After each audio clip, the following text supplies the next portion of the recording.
ইতিমধ্যে আমি বলেছি যে অস্ট্রেলিয়ার বিপক্ষে বাংলাদেশের যে জয়, সেই জয়কে বরণ করে নেওয়ার জন্য মাননীয় প্রধানমন্ত্রীর সদিচ্ছা রয়েছে। সো এটি বাংলাদেশ টিম ফেরত আসলে ইনশাল্লাহ পরে আমাদের মাননীয় প্রধানমন্ত্রীর অনুমতিক্রমে আমরা সেই বিষয়গুলো আপনাদের সামনে উপস্থাপন করব।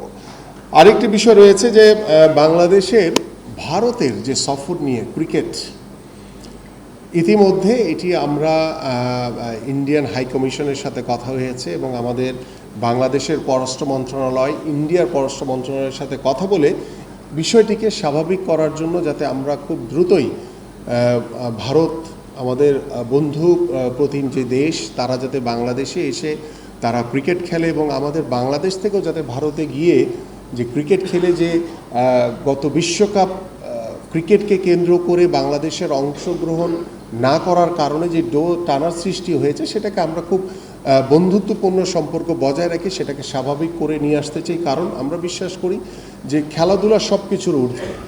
খেলাধুলার সাথে কখনোই আমরা রাজনৈতিক কোনো সম্পর্ককে জড়াতে চাই না। আমরা চাই যে খেলাধুলার মাধ্যমে যাতে দু দেশের সাথে একটি বন্ধুত্বপূর্ণ সম্পর্ক আমরা বজায় রেখে যাতে আমাদের ক্রিকেট, আমাদের সকল স্পোর্টসকে যাতে সমানভাবে আমরা এগিয়ে নিয়ে যেতে পারি, সে বিষয় নিয়ে আমাদের পররাষ্ট্র মন্ত্রণালয় তারা কাজ করছে। ইনশাআল্লাহ খুব দ্রুতই আপনারা বিষয়গুলো জানতে পারবেন। আপনারা জানেন যে আমরা প্রথমেই যে কাজটি করেছি বর্তমান সরকার আমরা দায়িত্ব নেওয়ার পরে, যে খেলাধুলাকে পেশা হিসেবে প্রতিষ্ঠা করা, সেই লক্ষ্য নিয়ে আমাদের পেশাগত স্বীকৃতি বাবদ আমাদের জাতীয় ক্রীড়াবিদদেরকে ক্রিয়া ভাতা প্রদান করা, ক্রিয়া কার্ড প্রদানের মাধ্যমে আমরা তাদের সামাজিক ব্যবস্থাপনাকে যাতে তাদেরকে সহযোগিতার হাত বাড়িয়ে দিতে পারি, সরকারের পক্ষ থেকে সেই ধরনের পরিকল্পনা নিয়ে ইতিমধ্যে আমরা কার্যক্রম শুরু করেছি। এবং এখানে আমরা একটি জিনিস খেয়াল করেছেন আপনারা নিশ্চয়ই, যে আমরা ফুটবল কিংবা আমাদের হকি কিংবা অন্যান্য যে স্পোর্টসগুলো রয়েছে আমাদের লাইক কারাতে বা আমাদের ভারোত্তোলন বা আমাদের কুস্তি, তাইকোন্ডো সহ অন্যান্য যে ফেডারেশনগুলো রয়েছে, আমরা যখন ক্রিয়া ভাতাটি প্রদান করেছি সেখানে আমরা কিন্তু কোনো বৈষম্য করি নাই। আমরা কিন্তু কোনো ক্যাটাগরির ভিত্তিতে কিন্তু আমরা মানে যে ভাতাটি সেটাকে কিন্তু 19-20 করি নাই। এটার অন্যতম কারণ হচ্ছে যে আমার ভারোত্তোলনে যে খেলোয়াড়টি সে বাংলাদেশকে রিপ্রেজেন্ট করছে, সেও একজন বাংলাদেশের একজন জাতীয় খেলোয়াড়। যে ফুটবলের একজন দলীয় খেলা, সেই খেলায় যারা অংশগ্রহণ করছে তারাও কিন্তু বাংলাদেশের একজন জাতীয় দলের একজন খেলোয়াড়। তো জাতীয় দলে যারা খেলে তাদের ভিতরে তো কোনো বৈষম্য করা যায় না। সেই লক্ষ্য নিয়ে কিন্তু আমি এই ক্রিয়া ভাতার যে প্রদানটি এটি সবার জন্য আমি সমান করেছি।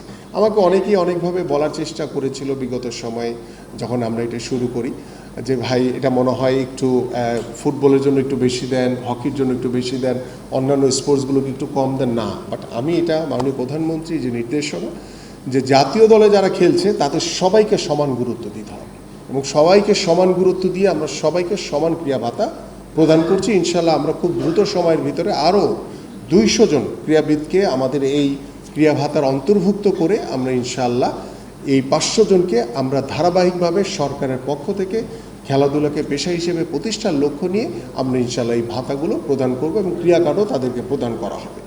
এই কথাটা বলার উদ্দেশ্য হচ্ছে যে আজকে ফুটবলের জন্য আলাদা অবকাঠামো রয়েছে, হকির জন্য আলাদা অবকাঠামো রয়েছে, অনেক ফেডারেশন রয়েছে, তাদের আলাদা কোনো অবকাঠামো নেই। এটা আমি আপনাদের সাথে শতভাগ একমত। কিন্তু আমরা কিন্তু করতে চাই, আপনাদেরকে সেই সহযোগিতা দেওয়ার জন্য আমি অ্যাজ এ যুব ক্রীড়া মন্ত্রণালয়ের দায়িত্বপ্রাপ্ত প্রতিমন্ত্রী হিসেবে আমার নৈতিক দায়িত্ব, নৈতিক কর্তব্য মনে করি যে আপনাদের প্রত্যেকটি ফেডারেশনকে সমান দৃষ্টিতে দেখা। সেখানে আমি ফুটবলের জন্য আলাদা দৃষ্টি রাখবো কিংবা অন্য ফেডারেশনের জন্য আলাদা দৃষ্টি রাখবো, এটার কোনো সুযোগ নেই। আমি মনে করি আমাদের সর্বনিম্ন বা সর্বকনিষ্ঠ যে ফেডারেশনটি রয়েছে তাকেও আমি সমান গুরুত্ব দিতে চাই। কারণ আমি চাই ওই খেলাটি বা ওই ফেডারেশনটিও যাতে সবার সাথে তাল মিলিয়ে তারা যাতে সুন্দরভাবে কাঁধে কাঁধ মিলিয়ে যাতে একসাথে এগিয়ে যেতে পারে। কারণ প্রত্যেকটি খেলাই কিন্তু আমাদের, প্রত্যেকটি খেলার গুরুত্ব কিন্তু আমাদের কাছে সমান গুরুত্ব বহন করে। কারণ আমরা যখন একটি বাংলাদেশে হয়ে যখন একটি বিদেশের মাটিতে গিয়ে কোনো খেলাকে রিপ্রেজেন্ট করি, আমরা কিন্তু তখন সবাই কিন্তু বাংলাদেশি হয়ে যায়। তখন কোন ইভেন্ট গেল সেটা কিন্তু বড় বিষয় না, কে পেয়েছে, বাংলাদেশ একটি পদক পেয়েছে, এটি হচ্ছে আমাদের কাছে সবচেয়ে বড় পরিচয়।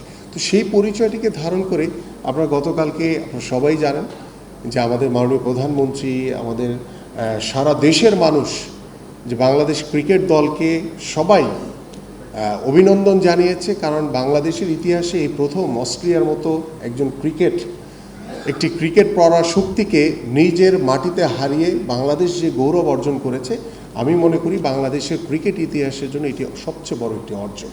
এবং সেই অর্জনের জন্য আমরা যেভাবে আজকে গর্বিত, আমি মনে করি যে আমাদের কারাতে, কুস্তি, ভারোত্তোলন, আমাদের যে অন্যান্য যে স্পোর্টসগুলো রয়েছে, যাদের হয়তোবা অবকাঠামোর হয়তোবা সীমাবদ্ধতা রয়েছে, বাট আমি আপনাদের সকল ফেডারেশনের সভাপতি, সাধারণ সম্পাদক সবার কাছে বলবো, এবং আমার এনএসসি নির্বাহী পরিচালক রয়েছেন এবং আমাদের সচিব মহোদয় রয়েছে।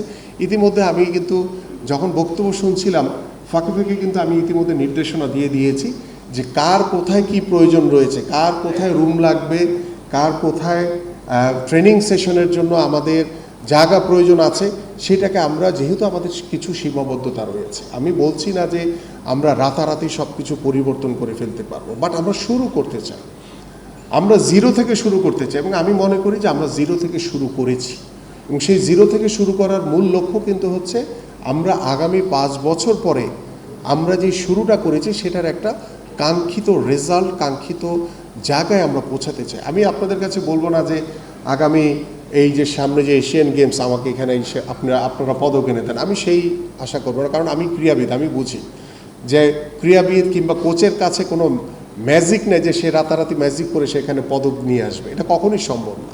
এটা দীর্ঘমেয়াদী একটি পরিকল্পনা, এবং সেই দীর্ঘমেয়াদী পরিকল্পনাকে বাস্তবায়নের জন্য ইতিমধ্যে আমরা কার্যক্রম শুরু করেছি। তো আমি এশিয়ান গেমসের যে প্রশ্নটি ছিল আমাদের সাংবাদিকদের, যে আমাদের এখানে অবকাঠামোর কিছু ব্যবস্থাপনার অভাব রয়েছে, বাট আমাদের এই এনএসসিতে, আমাদের ক্রিয়াপল্লীতে, আমাদের যে বিভিন্ন ফেডারেশনগুলোতে, আমাদের যে বিভিন্ন যে স্থাপনা রয়েছে, সেখানে থাকার জন্য বেশ কিছু রুম রয়েছে, এবং এগুলোকে আধুনিকায়ন করার জন্য ইতিমধ্যে আমাদের নির্দেশনা দেওয়া হয়েছে।